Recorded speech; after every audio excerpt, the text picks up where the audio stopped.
Louvado seja nosso Senhor Jesus Cristo. Nós vamos fazer nosso comentário à festa de Pentecostes, 28º encontro, ano B. Vamos celebrar neste domingo a festa de Pentecostes. A Igreja inicia sua missão de evangelização, de ser testemunha de Cristo em Jerusalém, na Judéia, na Samaria, até os confins da terra. Pentecostes é a festa da difusão do Evangelho, da Boa Nova, centrado na morte e ressurreição de Jesus.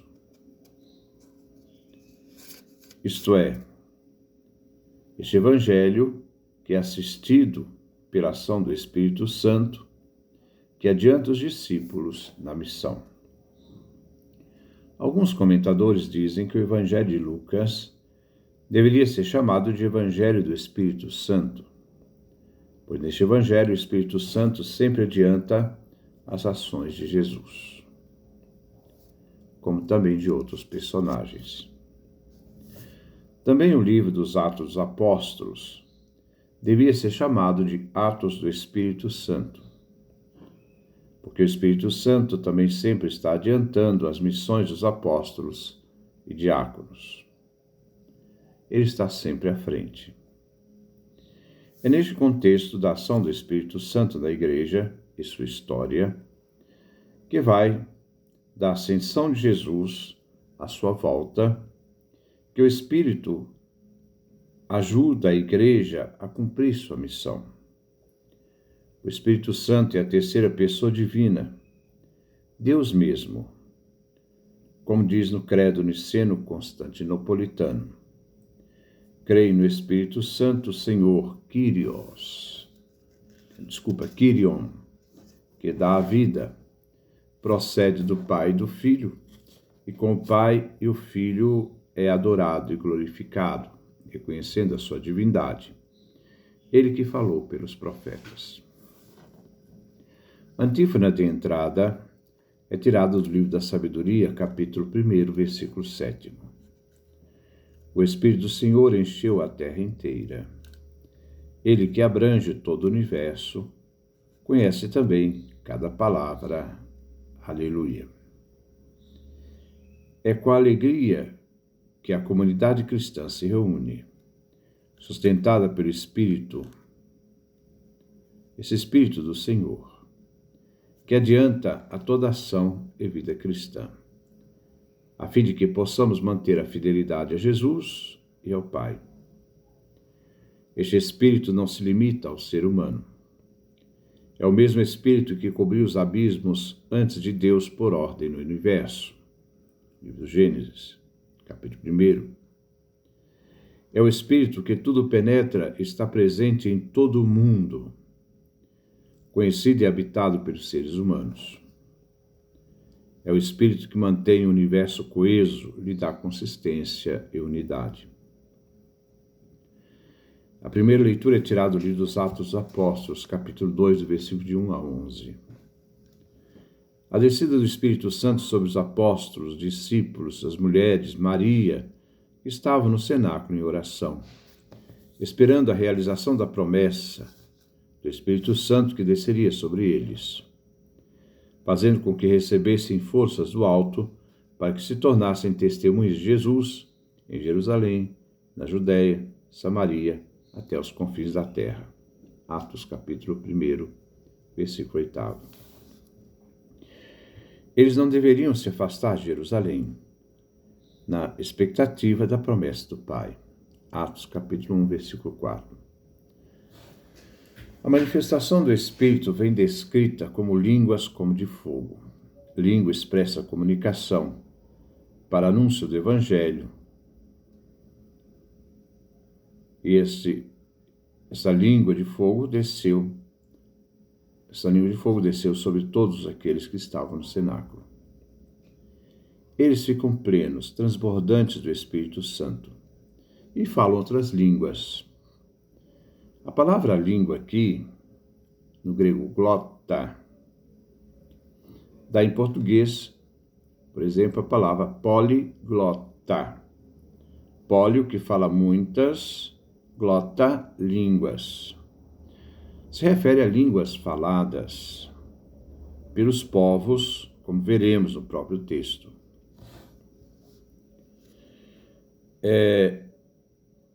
Acorrem ao cenáculo judeus devotos de todas as nações do mundo, que tinham suas línguas da própria pátria de onde vieram.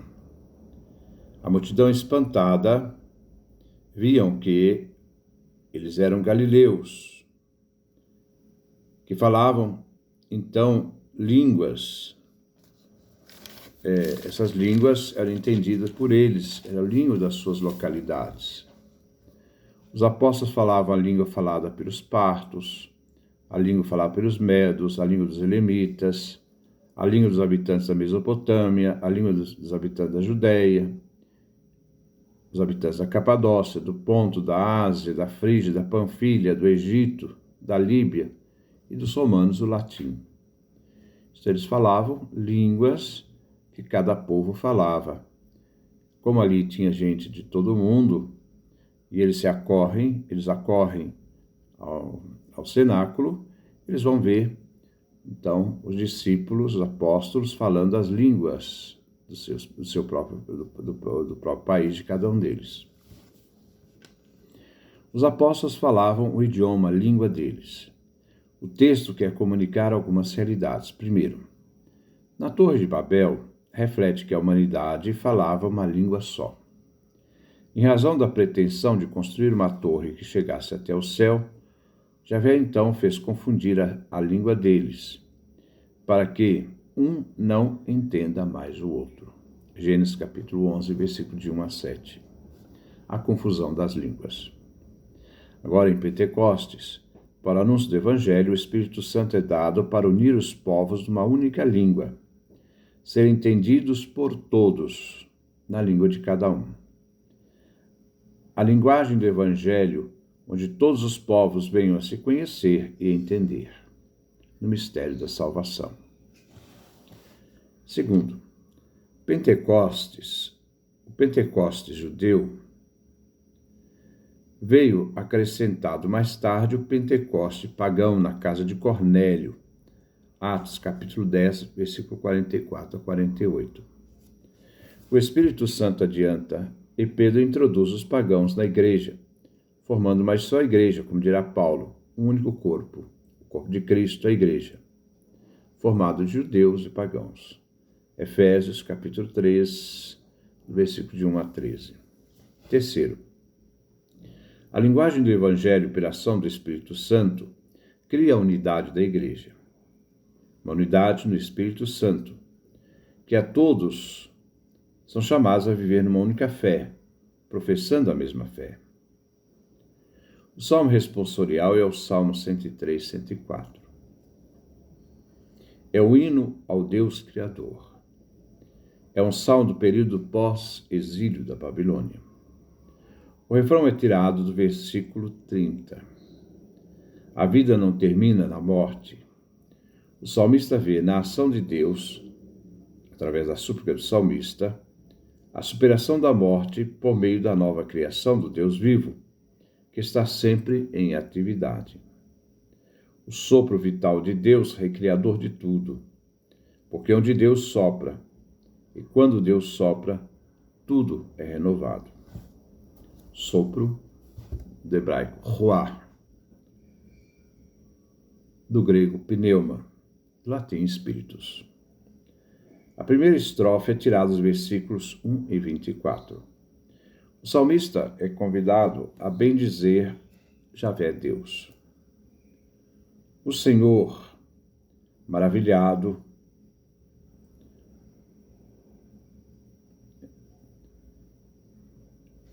veio para bendizer Javé Deus, o Senhor.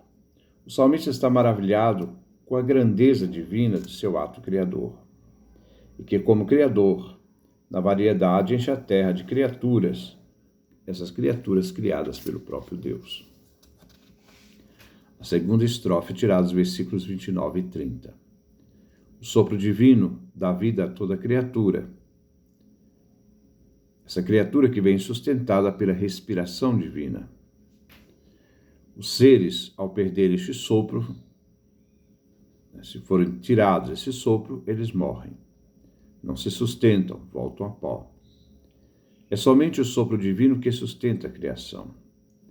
A súplica é de que Deus novamente sopre e recrie a vida sobre a face da terra. Os seres vivem na respiração de Deus, em sua aspiração, que lança vida a tudo que tem vida. Quer dizer, quando Deus expira, tudo vive. A terceira estrofe é tirada dos versículos 32 e 34. Reconhecendo Deus, o Deus que dá vida por meio de seu Espírito, Ruá, manifesta a glória de Deus, de que Deus se alegra com toda a obra criada, pois tudo que é criado e vive agrada a Deus, pois foram criadas por sua vontade.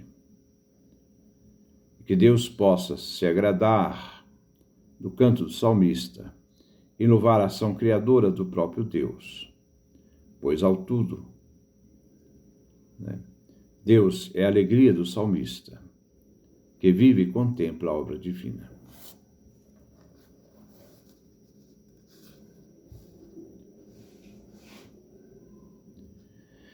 A segunda leitura é tirada da segunda carta de São Paulo aos Coríntios, capítulo 12, versículo 3 a 7, versículo 12 a 13.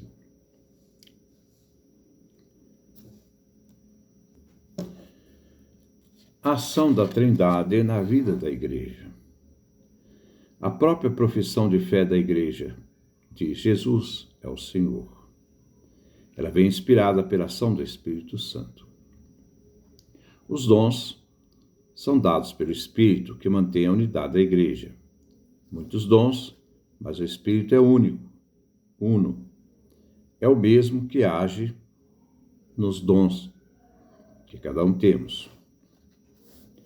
Os ministérios na Igreja foram dados por Jesus aos apóstolos e a nós, a fim de anunciar o Evangelho, em suas funções para a unidade da Igreja. Por isso, se os ministérios são muitos, um é Jesus, o Senhor dos ministérios. As atividades são muitas, mas é o Pai eterno que age e realiza todas as coisas em todos, pois Ele é o princípio e fim, age em todos.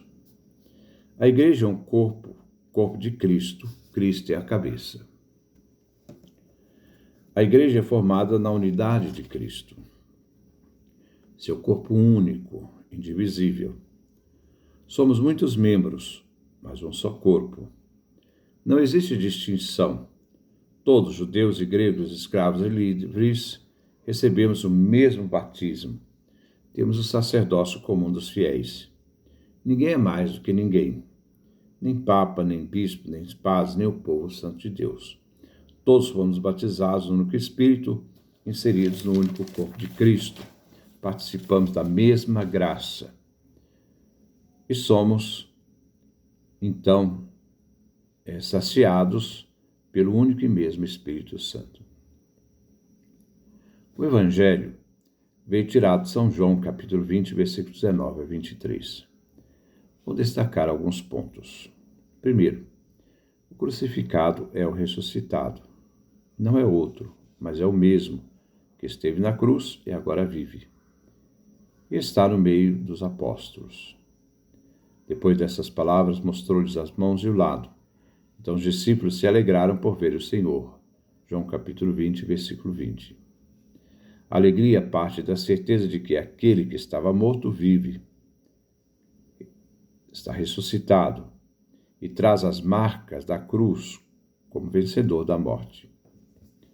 De Jesus, vós chorareis, lamentareis, isto é, com a morte de Jesus, mas o mundo se alegrará. Ele se alegra por ter matado Jesus. Vós ficareis tristes com a morte de Jesus, mas a vossa tristeza se transformará em alegria na ressurreição. Capítulo 16, versículo 20 do Evangelho de João. Segundo, Jesus funda a igreja para dar continuidade à missão que o Pai lhe confiou e que Jesus entrega aos discípulos. Não existe rompimento, nem fases, mas é uma continuidade entre a missão de Jesus e dos discípulos. Como o Pai me enviou, eu também os envio. João capítulo 20, versículo 21. Os discípulos formam a igreja, o corpo de Cristo, em missão. Terceiro, a entrega do Espírito Santo no primeiro dia da semana, domingo, dia da ressurreição. Para acompanhar os discípulos, Jesus entrega Deus na terceira pessoa divina para acompanhar a missão dos discípulos. Jesus entrega aos discípulos um dom divino, o dom de perdoar os pecados. Só Deus perdoa pecados. Agora a igreja é possuidora deste dom, não por mérito dela, mas por graça e dom oferecido por Jesus. Agora também os discípulos têm este poder divino. Jesus sopra sobre eles, soprar, pneuma, ruá, soprar, entregando o Espírito Santo. A origem do Espírito Santo é do Pai e do Filho. É Jesus aquele que sopra e entrega o Espírito. É aquele que dá o Espírito à igreja, soprando sobre eles. É um dom do Pai que o Filho transmite à igreja. Jesus diz: recebei o Espírito Santo. João capítulo 20, versículo 22. E confia, através da assistência do Espírito, a missão de reconciliação, a quem perdoar dos pecados. Consequentemente, os discípulos têm a missão de perdão, reconciliação. A quem eles perdoarem, os discípulos perdoarem. A consequência é que, da parte de Deus, eles lhes serão perdoados. Os pecados daqueles que pecaram serão perdoados. Deus perdoará os pecados que os apóstolos perdoarem. Dará seu aval ao perdão dado pelos discípulos. Mas a quem os discípulos não perdoarem os pecados, eles, isto é, os pecados, serão retidos. Deus guarda para si a última decisão para aqueles que os apóstolos não perdoarem. No dia da ressurreição, Jesus entrega o Espírito Santo.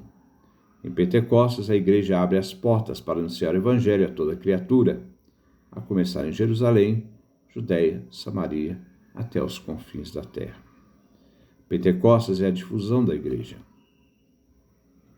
A antífona de comunhão é tirada dos livros dos Atos dos Apóstolos, capítulo 2, versículo 4 e 11. Todos ficaram repletos do Espírito Santo, anunciando as maravilhas de Deus. Aleluia. Agora, recebendo Jesus na Eucaristia, devemos anunciar as maravilhas de Deus